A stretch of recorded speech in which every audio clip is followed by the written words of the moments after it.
and welcome to another episode of Community Conversations. I'm Nancy Haase. I'm on the Board of Selectmen, and each time we come into your living rooms, it's Sean Askham, my fellow board member, who is here, and our guest today is Barbara Petitjean, and she's back for another appearance. You were with us last time. We were talking about reval and some senior tax relief and some different things, and today we're going to talk about the budget.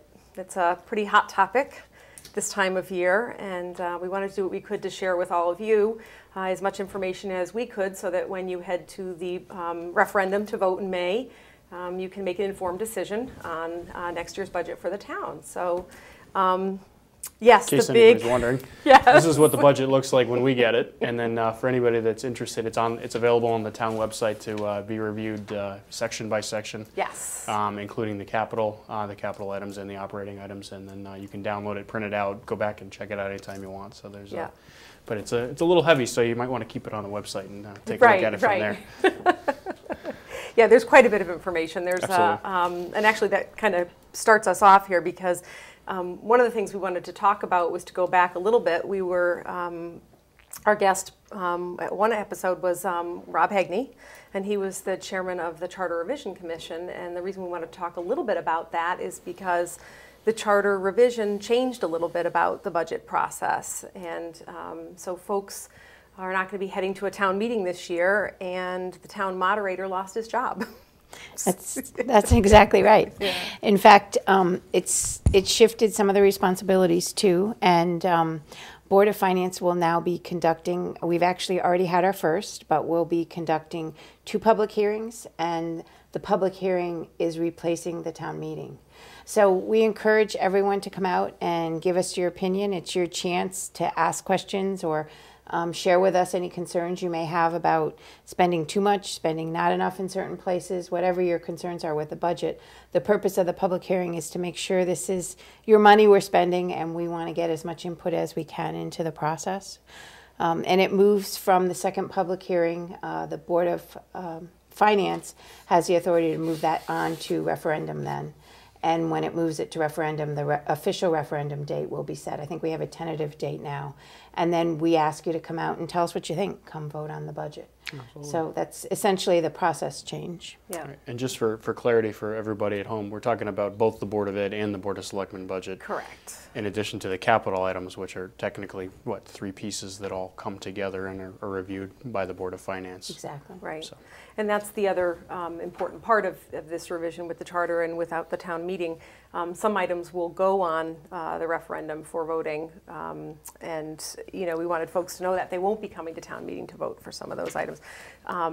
Some will be voted on by the Board of Selectmen, and it's that percentage threshold. So below 2% will be voted on by the Board of Selectmen, and then the items above 2% do go to referendum, like they had in the past, I should say. That's right.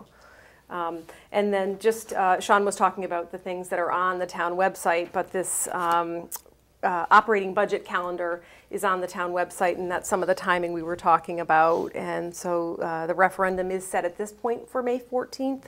I think historically, anytime we've set a date, it's usually stuck pretty well. So I think it won't be official till it's voted upon. Right. But as Barbara stated, I believe that is the tentative date at this point. Obviously, there'll be significant amounts of communication, as there always is in terms of posting on the town website. I believe we notice it in the newspaper, major media outlets, etc. And of course, we'll be talking about it at our upcoming meetings and in the final public hearing to let folks know, so that we can get as much participation as we can. That's arguably the most important vote that everyone in this town has on an annual basis, and sadly, it's the least participated voting event in the town every year. We often don't see very high participation numbers, which is sad because, again, this is our tax dollars. This is our kids and our roads and our schools and our town that we're voting upon. So we encourage folks to really come out and have a say.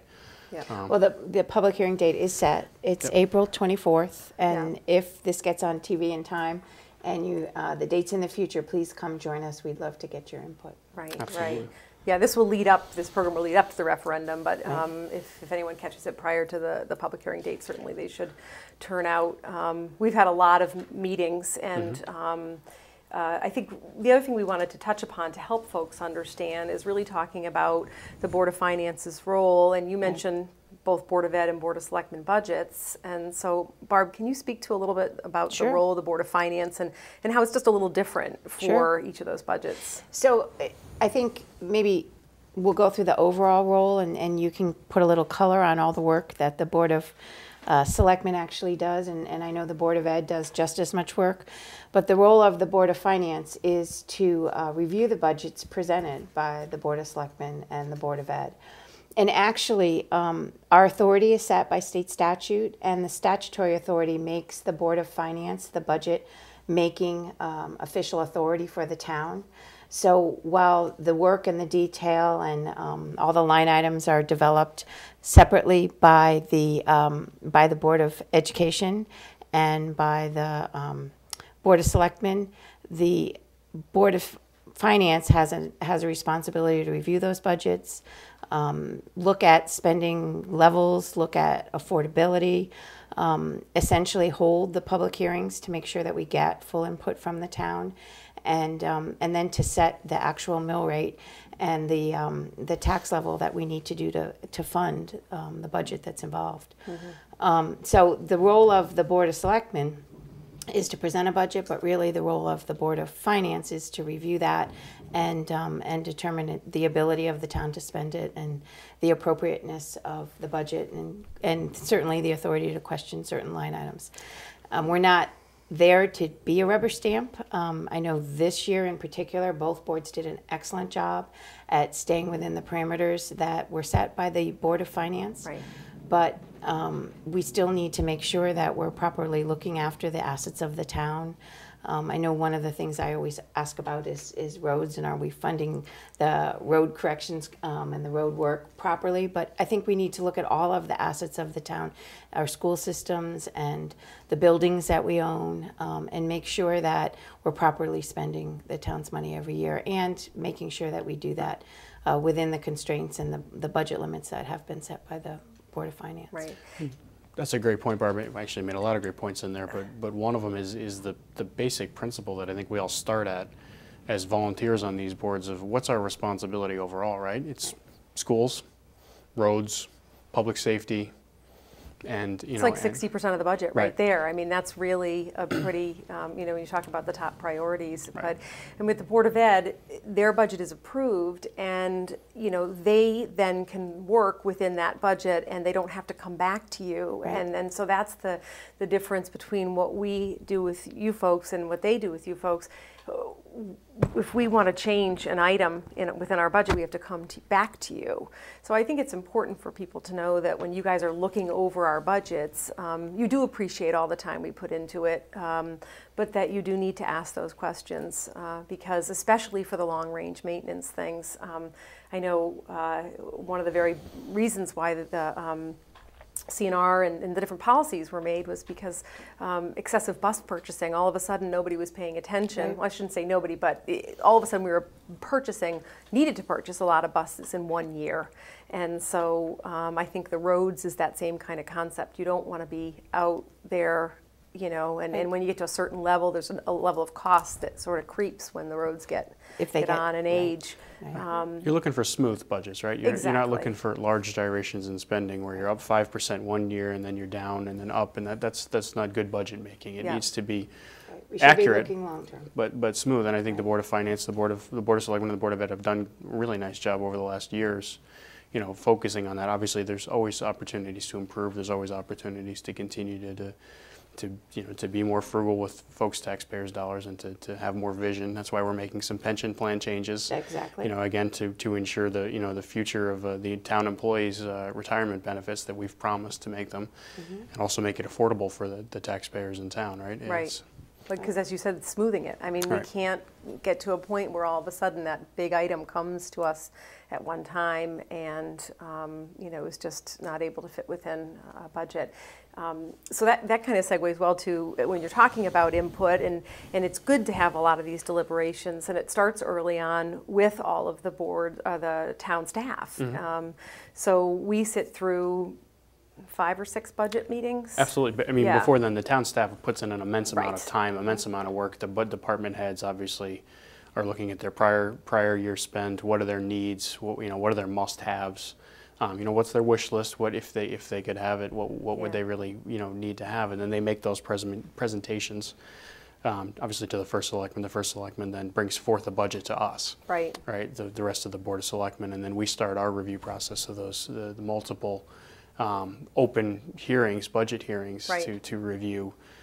In some cases, multiple segments of the budget in an evening, where we have department heads present to us, members of the public come in and give us input, their opinion on where we're spending too much or not enough for worthwhile programs, et cetera. And then we kind of go through that deliberation. And I thought this year was our second go around for the budget as two newer members of the Board of Selectmen, but. I enjoyed the process immensely because it really gets a chance to get into the nuts and bolts of the town. Yeah.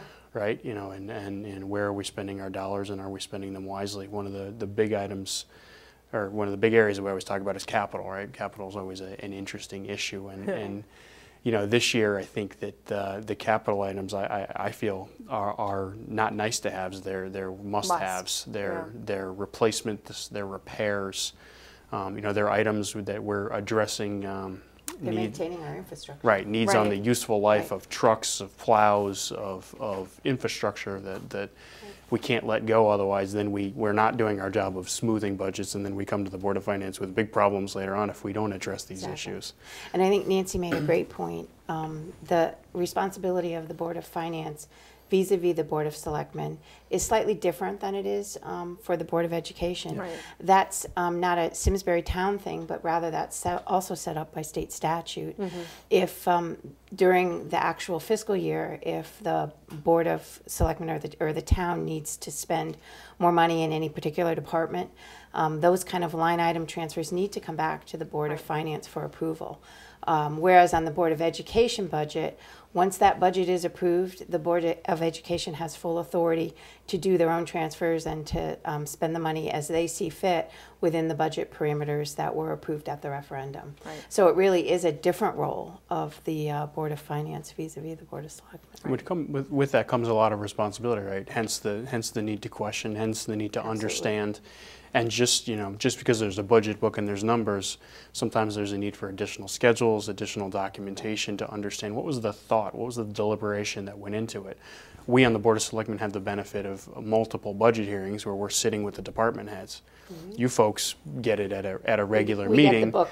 And you obviously Right. put a lot of trust in our work, and we Absolutely. appreciate that. But obviously there are items that need further questioning, need further understanding to make sure that we're all on the same page and that there's an understanding, because at the end of the day you have to vote on it just like I do, Right. both as a member of a board and then as a citizen paying Yeah. taxes later on. So it's important that that we gain a comfort and trust with the budget, because we're ultimately approving it and sending it on to the taxpayers. And I think that means a lot when we say yes, this is the budget that should go forth for the town of Simsbury, right? That's ultimately what we're doing, and I think the taxpayers have a history of trusting both the Board of Finance, the Board of Selectmen, and the Board of Ed, which I think we take as a lot of responsibility, and that's why we do our due diligence during these multiple hearings, during these multiple times. So. Yeah, it's a checks and balances. I mean, that's what we have, different levels of professional experience and, service to the town. And I think the combination of those things really, it can't be a bad thing to have many eyes. Yeah, the more eyes, the better. Yeah, more eyes, the better. So we, in this year's process, we gave some general guidelines to keep the budget increases close to 1.5%. Yeah. Right. And that was not necessarily to include the additional pension funding that is required this year. And just so the watchers, anybody watching this can understand, we decided to change the interest rate assumptions on our pension investment and moved the interest rate assumption from 7.75, which is what we'd had it at for many years, down to 7%. Which requires additional funding to keep our pensions adequately funded in the town of Simsbury.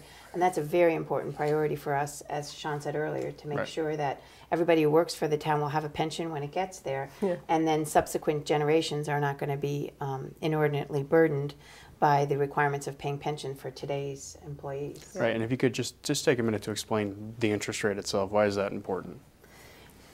The interest rate is the underlying assumption. How much money are you going to earn on the funds that we put aside? So if you assume a higher interest rate, then you don't need to put as much money away today, because you'll assume your interest rate will be higher over the years to come before the money actually has to be paid out. So Right. if you lower the interest rate, you need to put more money in today to make sure you have the right amount at the end that we have an obligation to pay. Right, and that interest rate is being moved down, which is a conservative move Yes. to Right. insulate the town, as Barbara stated very correctly, from future, underfunding obligations. And the town has a long history of always funding the annual required contribution 100%. That's what I was just going to say, and I think folks find that confusing when we Right. say funding at 100%. Well, Right. that'd be great. That doesn't mean the whole thing's paid off. Well, and- No. the trick is what goes on out in the marketplace, right? Right. It's Exactly. what do Right. we think we can earn versus what do we actually earn. Yeah. And the town has invested very wisely in actuarial studies, in pension studies, to make sure that we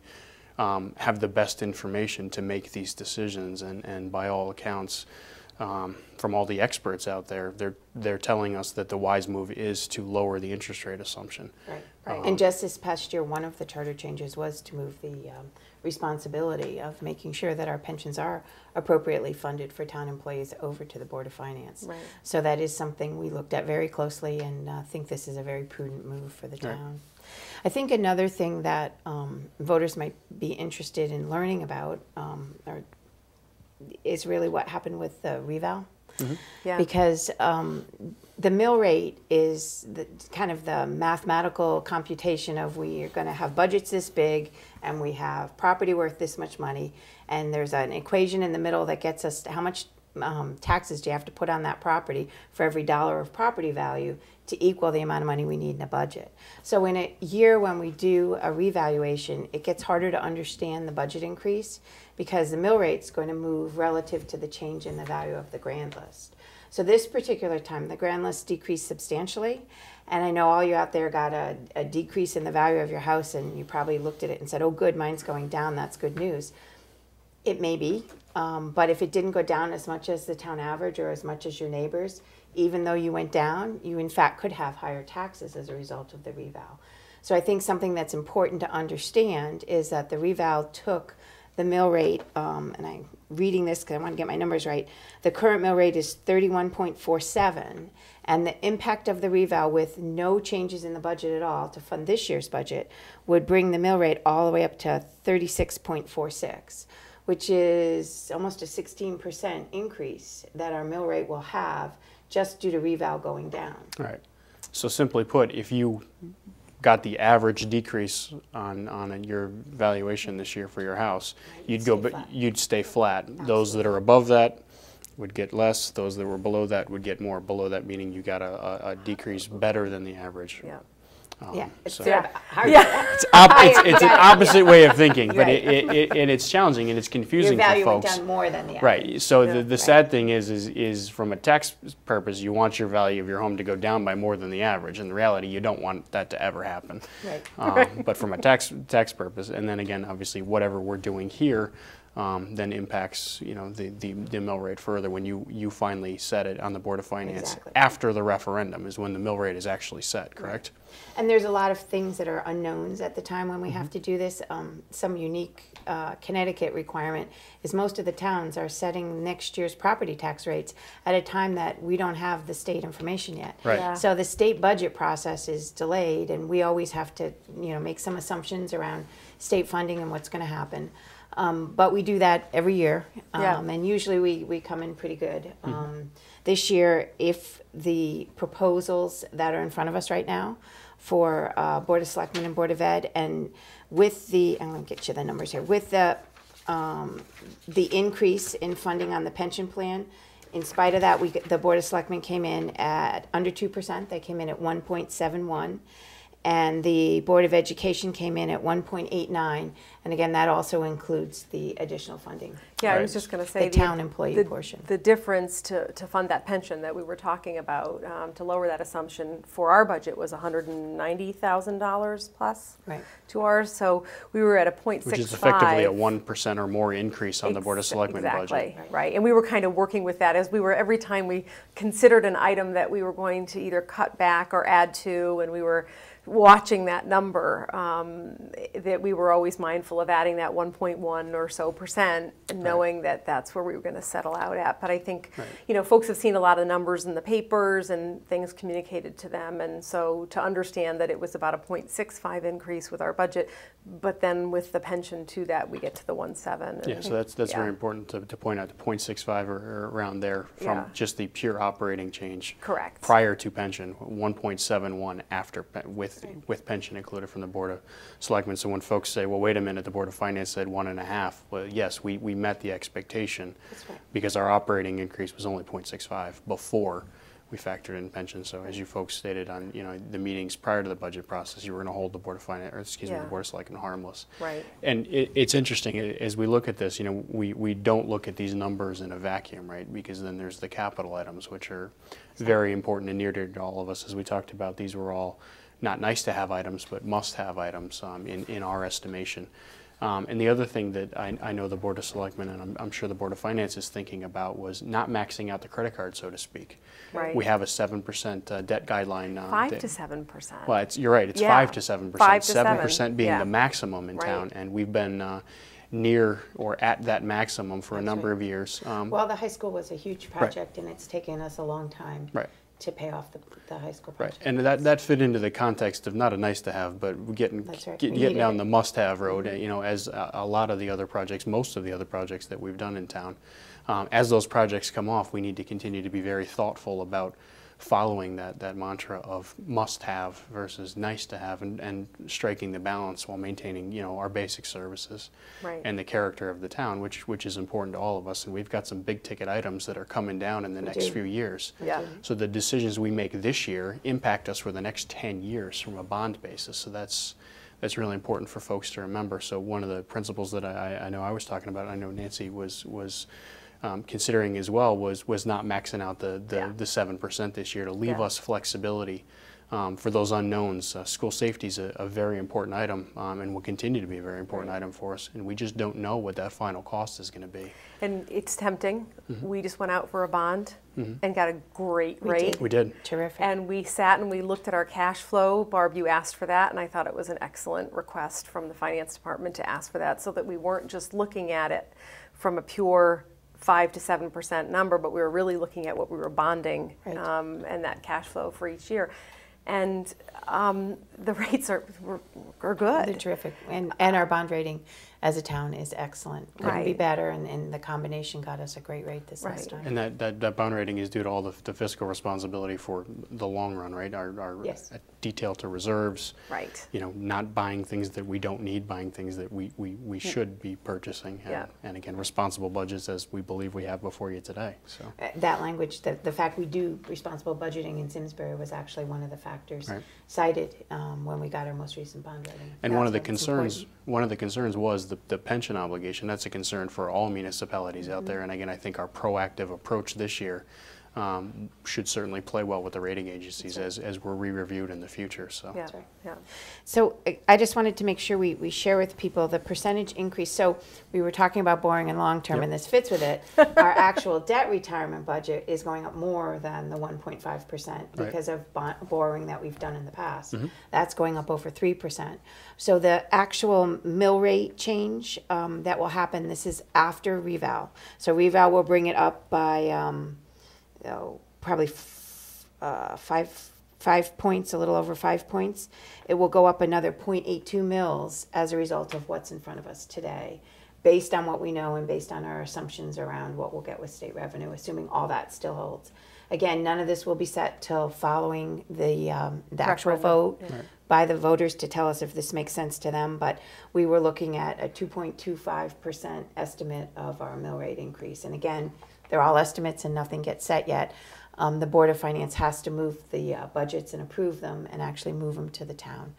And all that is still to happen, which is why we're here to ask the public to, come and join the conversation. Right. Let us know how you feel about how we're spending the money and whether or not there's things that you think need to be done that aren't getting done, or the other side of it, are we spending money in places you think we don't need to at this point? Yeah. Right. And we had a lot of good questions from folks throughout the process. Absolutely. And that's why when we talk about many eyes, you talk to people, you talk to some different people, I Right. do as well. So having all of those folks giving us their input is just extremely important. And I know we're all busy, so we know that everybody out there is busy, and it's hard to take some time out and pay attention, but it's important. But as as we talked about on the top, the information is available either through one of us or the town website. There is a section dedicated every year to the annual budget, which includes Yes. all of the operating items, all of the capital items, and then again, all of our email addresses are on there. Right. Board of Finance, Board of Selectmen, Board of Education. Obviously, the folks can reach out to the first Selectman's office, the finance director, whoever's number, whoever's email they get a hold of. That will be the right spot. Yeah. Those are all the right people to Yeah. answer any questions that folks have. Yeah. This is one of the most important things we do. Absolutely. Make sure we're spending the money the correct way. And that's Absolutely. really why we're elected, is to ask these questions and make sure we all are doing what we believe is the best thing for the town of Simsbury. Yeah. Absolutely. So I think we pretty much achieved our goal. We wanted to let folks know that there's a little bit of a different process when it comes to the sort of final stretch of the budget, and to talk a little bit about the role of the Board of Finance, and we appreciate all the stuff that you guys do. Yeah, thanks for coming. And Barb, you might have to come back again. You'll make the trifecta for visits. We love having Barb in, so. Back.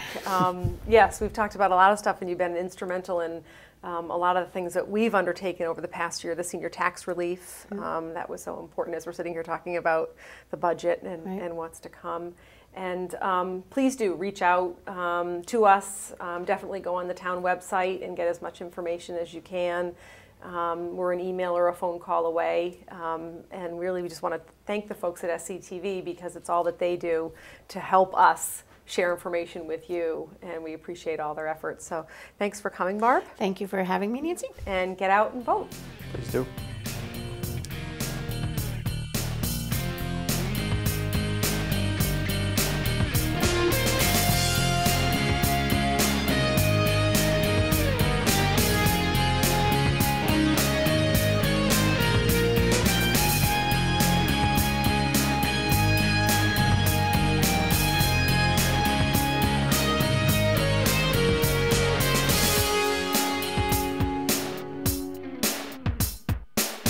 Funding for Simsbury Community Television is provided in part by contributions from viewers like you. Thank you.